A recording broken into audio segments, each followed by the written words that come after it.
Assalamualaikum dan selamat sejahtera. Apa khabar semua pelajar cikgu? Cikgu harap semuanya sihat. Cikgu nak tanya, pernahkah kamu masuk makmal sains? Mestilah pernah kan masa sekolah rendah dahulu.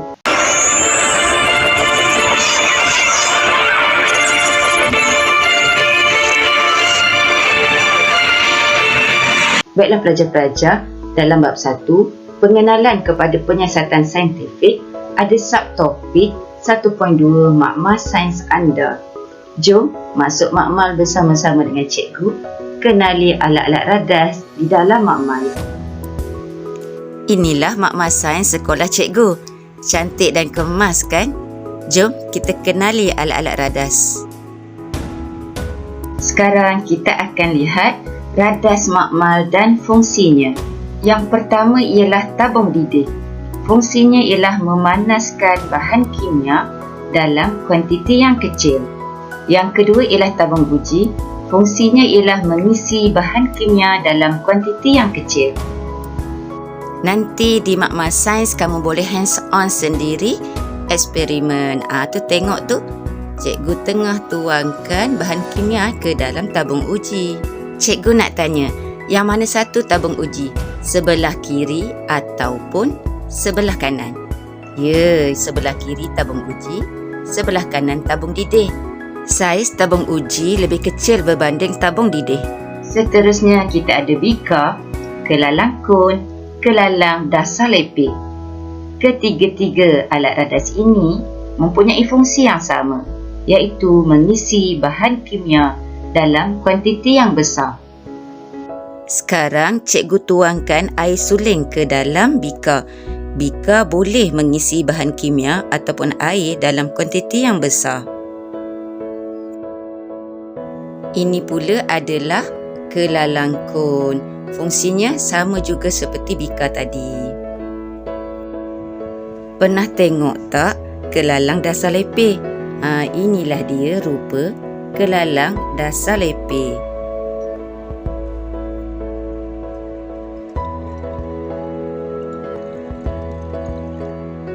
Silinder penyukat. Fungsinya ialah menyukat isi padu cecair. Cikgu menggunakan silinder penyukat untuk menyukat isi padu air suling. Cikgu letakkan silinder penyukat di atas permukaan yang rata dan mata cikgu berada pada aras lengkungan paling bawah, iaitu aras meniskus yang selari dengan nilai senggatan silinder penyukat. Seterusnya ialah biuret. Menyukat isi padu cecair dengan tepat. Inilah rupa biuret. Panjang ya pelajar-pelajar? Cuba tengok tu. Dan cuba lihat nilainya bermula dari kosong di bahagian atas dan semakin bertambah sehinggalah ke nilai iaitu 50. Dan di hujung sekali ada pipe untuk kita laraskan, buka dan juga tutup. Pipet. Fungsi pipet ialah menyukat isi padu cecair yang tetap. Ini adalah pipet. Jadi pelajar boleh lihat ada satu senggatan di bahagian atas, itu adalah tetap bagi setiap nilai yang telah diletakkan atau tertera pada pipet. Yang ini ialah 25 ml. Tungku kaki 3. Fungsinya ialah menyokong radas semasa pemanasan. Kasadawai membantu menyebarkan haba dengan sekata semasa pemanasan. Bagi menjalankan proses pemanasan, ada kawan-kawannya ya pelajar-pelajar, terdiri daripada tungku kaki 3, Bunsen burner dan juga kasadawai. Bunsen burner membekalkan api bagi pemanasan. Tungku kaki 3 menyokong radas semasa pemanasan dan kasadawai membantu menyebarkan haba dengan sekata semasa pemanasan. Corong turas. Fungsinya ialah menuras atau menapis pepejal tidak larut daripada campuran. Ini adalah corong turas di makmal sains. Kita akan meletakkan kertas turas ke dalamnya semasa proses penurasan. Balang gas. Fungsinya ialah untuk mengumpul gas. Ini adalah balang gas. Pelajar akan guna di makmal nanti, dan balang gas ini mempunyai penutup supaya gas yang dikumpulkan tidak terkeluar. Kaki retot, fungsinya untuk memegang atau menyokong sesuatu radas. Jom pelajar-pelajar kita tengok kaki retot. Ini adalah kaki retot yang pelajar akan guna di makmal nanti. Untuk menjalankan eksperimen yang menggunakan biuret, cikgu akan pasang biuret pada kaki retot.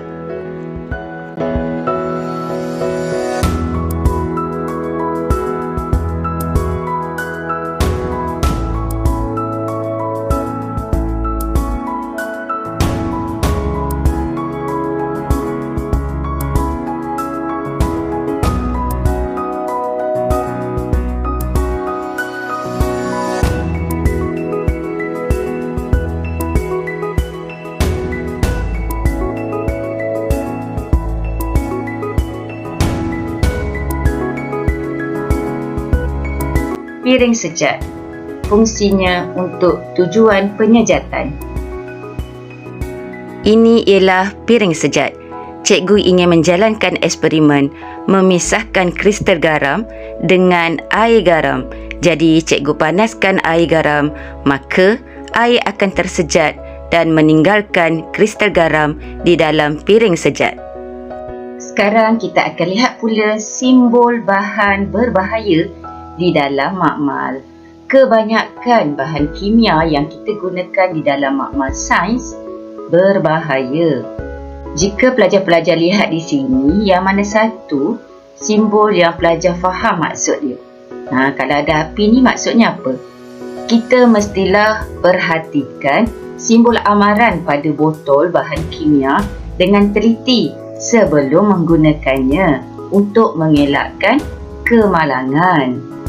Sesetengah bahan kimia seperti kalium dan litium boleh bertindak balas jika terdedah kepada udara. Oleh itu, bahan kimia tersebut perlu disimpan di dalam minyak parafin. Okey, ni pelajar boleh lihat Litium. Okey, ni kita simpan di dalam minyak parafin. Baiklah, sekarang kita lihat simbol-simbol amaran. Okey, kalau tanda pangkah ini maksudnya apa? Ya, bahan merengsa. Apakah maksud merengsa tu? Ada tak pelajar boleh jawab soalan cikgu? Cikgu dah dengar dah tu. Ada yang betul.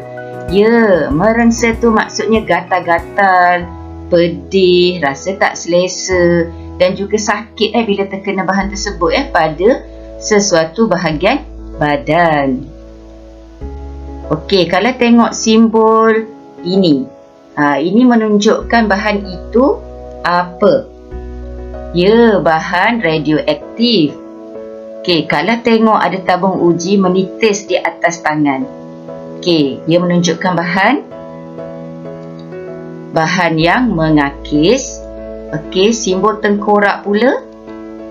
Bahan beracun ataupun toksik. Yang ini macam ada satu benda ni dia meletup. Kan? Jadi tentulah bahan mudah meletup. Dan last sekali ialah api. Mestilah tahu kan? Bahan mudah terbakar. Okey, tak susah kan? InsyaAllah boleh ingat. Pergi dengan lebih lanjut satu persatu. Dimulakan dengan bahan merengsa. So, bahan kimia yang merengsa boleh menghasilkan wap atau wasap yang dapat memedihkan mata, hidung dan juga tekak. Jadi, pelajar-pelajar kena elakkan daripada menghidu wap ataupun wasap. Gunakan bahan kimia tersebut di dalam kebuk wasap. Di dalam makmal, ada kebuk wasap. Jadi, kita akan handle bahan-bahan yang mereseni di dalam kebuk wasap. Apakah contohnya? Contohnya ialah kloroform dan juga amonia. Okey, pelajar nampak ni ada botol kloroform dan simbolnya ialah simbol X ataupun pangkah di sini. Kita lihat bahan radioaktif. Bahan radioaktif mengeluarkan sinaran radioaktif yang dapat menyebabkan kanser. Contohnya ialah uranium dan juga plutonium. Seterusnya ialah bahan mengakis. Okey, bahan kimia ini bersifat mengakis. Okey, jika pada botol nampak ada simbol ini, bermaksud bahan kimia itu adalah mengakis. Jadi jangan sentuh bahan ini kerana akan melecurkan kulit. Sekiranya terkena pada kulit, cuci bahagian tersebut dengan air yang banyak. Apakah contoh bahan yang mengakis? Jawapannya ialah asid dan alkali pekat. Jadi kalau pelajar diminta menulis dalam exam, jangan tulis bahan menghakis. Okey, kena tulis bahan mengakis. Sebab menghakis dan mengakis dua maksud yang berbeza. Seterusnya kita lihat bahan beracun ataupun toksik. Jadi, bila kamu lihat pada botol ada simbol ini, ada tengkorak, maka bahan kimia ini beracun ataupun toksik. Jadi, jangan minum, makan, menghidup atau merasa bahan ini. Okey, apakah contohnya? Contohnya ialah merkuri. Dekat mana pelajar jumpa merkuri?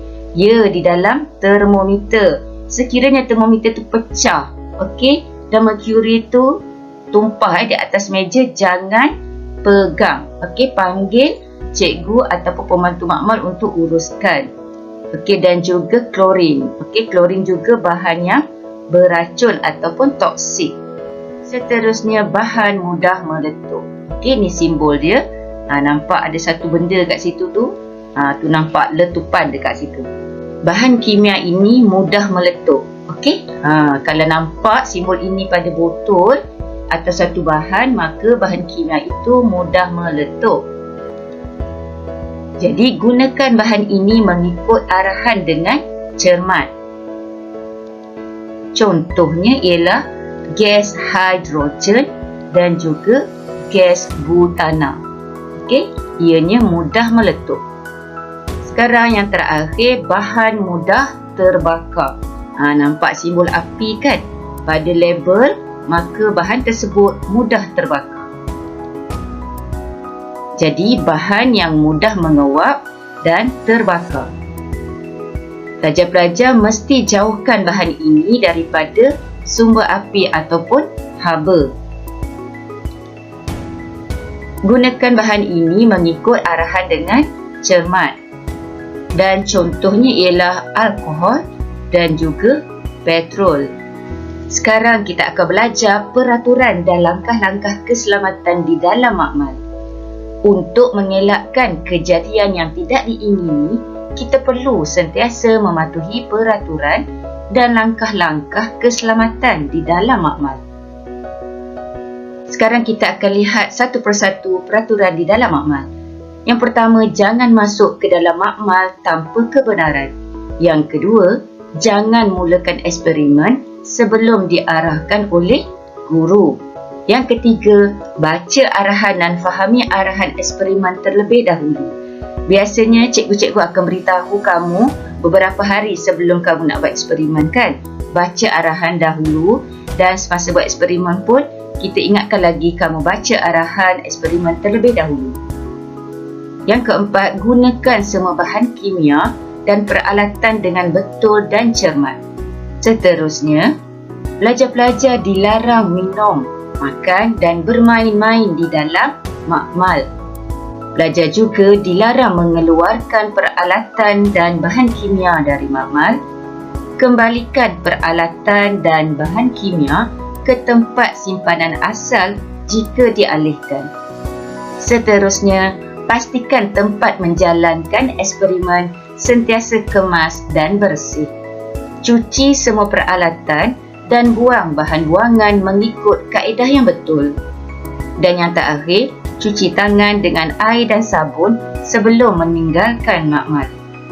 Berikut adalah langkah-langkah keselamatan ketika menggunakan bahan kimia dan juga radas. Pelajar boleh lihat ada tanda pangkah dekat sini. Nampak ada 3 tanda pangkah dan 1 tanda raih. Apa yang dibolehkan ataupun apa yang perlu dilakukan. Gunakan cermin pelindung mata ketika mencampurkan atau memanaskan bahan kimia. Okey, ni nak mengelakkan bahan kimia ini terpercik dan memasuki mata kita. Apa yang tidak boleh? Jangan halakan hujung tabung uji ke arah diri sendiri ataupun orang lain. Nanti bahan kimia tu terpercik kena mata, kena muka dan sebagainya. Jauhkan bahan kimia yang mudah terbakar daripada sebarang sumber api. Contohnya apa? Contohnya alkohol. Okey, jauhkan bahan tersebut daripada sumber api kerana alkohol mudah terbakar. Jangan merasa atau menghidu bau kecuali dibenarkan oleh guru. Dan yang terakhir, jika berlaku kemalangan, kita janganlah panik. Sebaliknya mengambil tindakan yang sepatutnya. Okey, kita lihat sekarang. Din, cepat keluar. Ada kebakaran. Saya sudah mematikan suis elektrik. Mari kita beritahu kepada cikgu. Yang pertama, mematikan suis elektrik. Kemudian beritahu cikgu. Bahan kimia yang tertumpah juga perlu dilaporkan kepada guru. Okey, dan janganlah kamu pandai-pandai membersihkannya ya. Hati-hati, elakkan bahan kimia terkena tangan anda. Ingat ya Farah, jika bahan kimia termasuk ke dalam mulut atau terkena bahagian lain, kita perlu membilas bahagian itu dengan air yang banyak. Jadi pelajar-pelajar semua, kita telah pun belajar tentang radas dan fungsi, simbol-simbol amaran dan peraturan di dalam makmal. Cikgu harap semua pelajar telah pun faham subtopik ini. Sekian, terima kasih. Semoga video ini bermanfaat untuk semua. Jumpa lagi. Jutaan terima kasih saya ucapkan kepada semua subscribers. Tidak kira di mana anda berada, teruskan sokongan anda kepada channel saya. Jangan lupa like, komen, subscribe dan aktifkan notifikasi loceng agar anda tidak terlepas video terbaru daripada saya. Terima kasih kerana menonton video ini. Terima kasih.